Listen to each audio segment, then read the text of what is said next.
Assalamualaikum warahmatullahi wabarakatuh. Ketemu lagi bersama kami, Uenya Family. Untuk video kali ini, kami akan membagikan resep sambal goreng daging sapi. Dan kami juga akan membagikan informasi tentang manfaat daging sapi buat kesehatan tubuh kita. Jadi buat teman-teman semua, jangan di skip video kita, tonton sampai habis. Dan jangan lupa dukungannya dengan cara subscribe, like, komen, dan share. Terima kasih.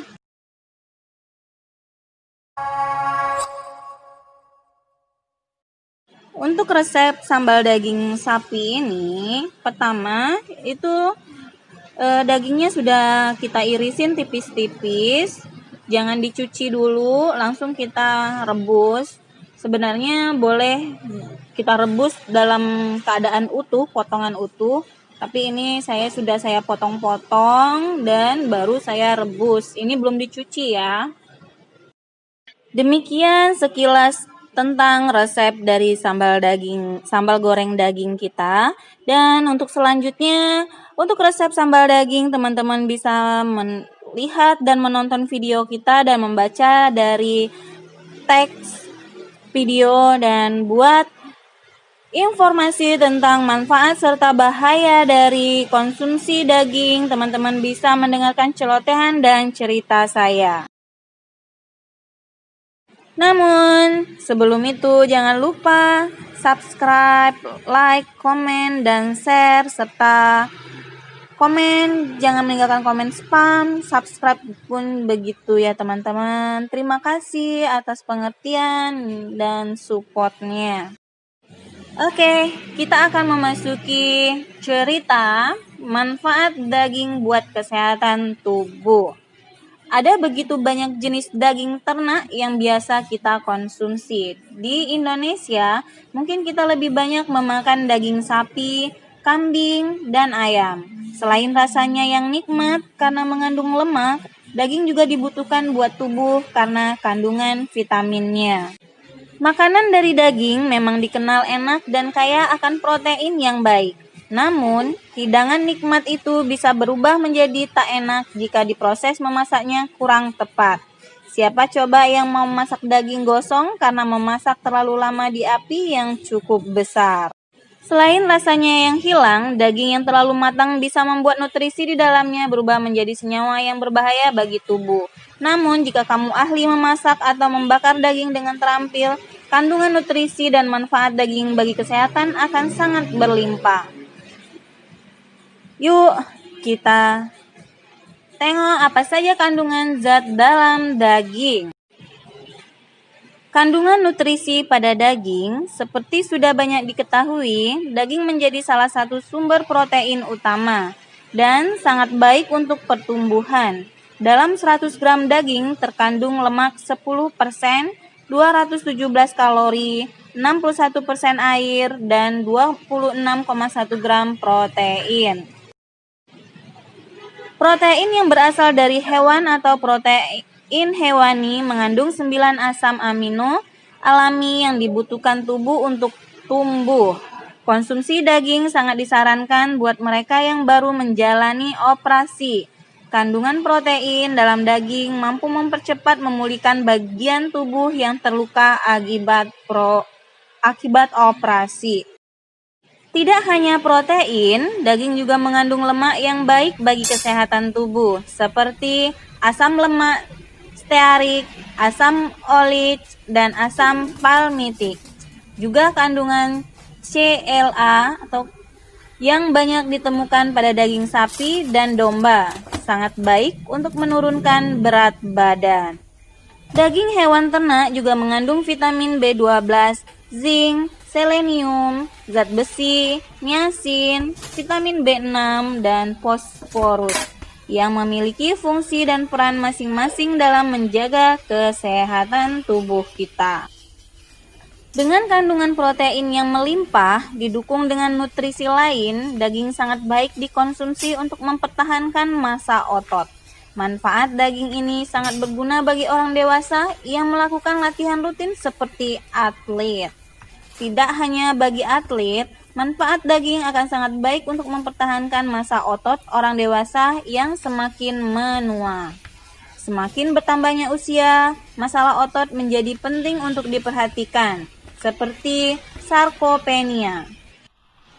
Sarkopenia ialah masalah kesehatan yang kerap terjadi pada orang dewasa yang mengalami masalah ketika melakukan olahraga. Masalah ini bisa diatasi dengan mengkonsumsi daging secara rutin. Selain mengkonsumsi daging, pola hidup sehat dan konsumsi makanan bernutrisi lainnya juga akan mempengaruhi massa otot. Masih berkaitan dengan massa otot, manfaat daging yang lain adalah menambah energi untuk berolahraga. Konsumsi daging akan mempengaruhi karnosin, yaitu kandungan penting dalam otot. Kondisi karnosin yang baik dalam otot akan meningkatkan energi manusia. Dalam karnosin terdapat beta-alanin yang berperan penting untuk mengatur kadar karnosin. Zat ini banyak ditemui di daging ternak, terutama daging sapi dan ikan. Tidak hanya mempengaruhi energi tubuh saja, kandungan beta-alanin yang tinggi juga dapat meningkatkan kekuatan dan kecepatan berlari. Tak salah jika mengkonsumsi daging secara rutin akan sangat baik, terlebih bila diiringi dengan olahraga yang teratur. Manfaat daging bagi kesehatan yang selanjutnya ialah mencegah seseorang terserang penyakit anemia. Tubuh seseorang yang terserang anemia biasanya mengalami penurunan jumlah sel darah merah dan menurunnya kemampuan darah untuk mengalirkan ke oksigen. Saat terserang anemia, tubuh akan terasa lemah, lesu, letih, lemas, dan lunglai. Kondisi ini akan sangat mempengaruhi aktivitas sehari-hari. Salah satu cara yang dapat mencegah terjadinya anemia adalah asupan zat besi yang cukup. Daging menjadi salah satu sumber makanan yang mengandung zat besi yang tinggi. Konsumsi daging secara teratur diiringi dengan pola hidup sehat diyakini mampu mencegah anemia. Penyakit jantung dan kanker menjadi jenis penyakit yang paling mematikan di dunia. Dua jenis penyakit ini bisa menyebabkan kematian bagi para penderitanya. Dan daging kerap dikaitkan dengan dua jenis penyakit kronis ini. Manfaat daging yang telah disebutkan sebelumnya bisa menjadi bumerang bagi para penderita penyakit ini. Bahkan, cara pengolahan daging yang salah juga dapat menjadi pemicu penyakit jantung dan kanker. Pengolahan daging yang terlalu matang, gosong, dan menggunakan api yang besar akan membuat nutrisi dalam daging berubah menjadi senyawa yang berbahaya bagi tubuh. Begitu pula dengan terlalu banyak memakan daging mentah, kurang matang, atau setengah matang. Pengolahan yang tepat menjadi kunci utama untuk memperoleh manfaat daging bagi kesehatan tubuh. Memasak daging dengan cara memasak yang sehat bisa dilihat pada video kita ya. Kendati mempunyai manfaat bagi tubuh, konsumsi daging tak boleh berlebihan. Makan daging berlebihan bisa memberikan dampak negatif bagi tubuh, terutama untuk jangka panjang. Sejumlah studi menunjukkan terlalu banyak makan daging dalam jangka panjang dapat meningkatkan resiko penyakit jantung. Menurut para ahli dari American Heart Association, daging merah memiliki lebih banyak lemak jenuh daripada sumber protein lain, seperti ayam, ikan, atau kacang-kacangan. Penumpukan lemak jenuh dan lemak trans di tubuh bisa membuat kadar kolesterol tinggi. Seperti diketahui, kadar kolesterol tinggi adalah pemicu penyakit jantung. Untuk meminimalkan resiko penyakit jantung, sebaiknya kita tidak terlalu banyak makan daging atau konsumsi daging tanpa lemak dengan porsi yang disarankan dokter atau ahli. Tak hanya lemak jenuh, penelitian juga mengungkapkan orang yang sering terlalu banyak makan daging memiliki kadar metabolit yang tinggi. Kadar metabolit yang ditemukan dalam tubuh orang yang rutin makan daging berlebihan adalah jenis trimethylamine N-oxide atau TMAO. Bakteri dalam usus menghasilkan TMAO selama proses pencernaan. Zat ini adalah racun yang oleh peneliti disebut sebagai biang kematian akibat penyakit jantung. Studi menunjukkan orang yang makan daging merah memiliki tingkat TMAO 3 kali lipat dibandingkan orang yang makan daging putih atau protein nabati. Kabar baiknya, kadar TMAO dalam tubuh bisa kembali normal selang 4 minggu setelah kebiasaan makan daging merah berlebihan. Sejumlah studi juga menunjukkan rutin terlalu banyak makan daging merah dapat meningkatkan resiko kanker dan kematian. Riset pada 2015 menyatakan daging merah dan daging olahan potensial bersifat karsinogen dan bisa memicu kanker.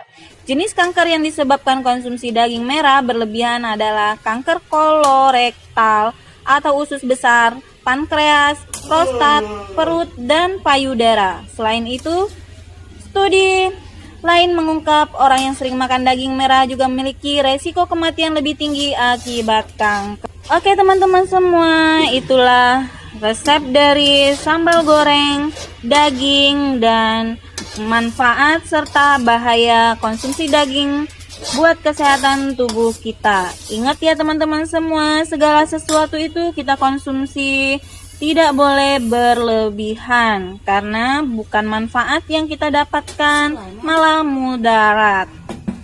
Dan terima kasih untuk dukungannya. Assalamualaikum warahmatullahi wabarakatuh.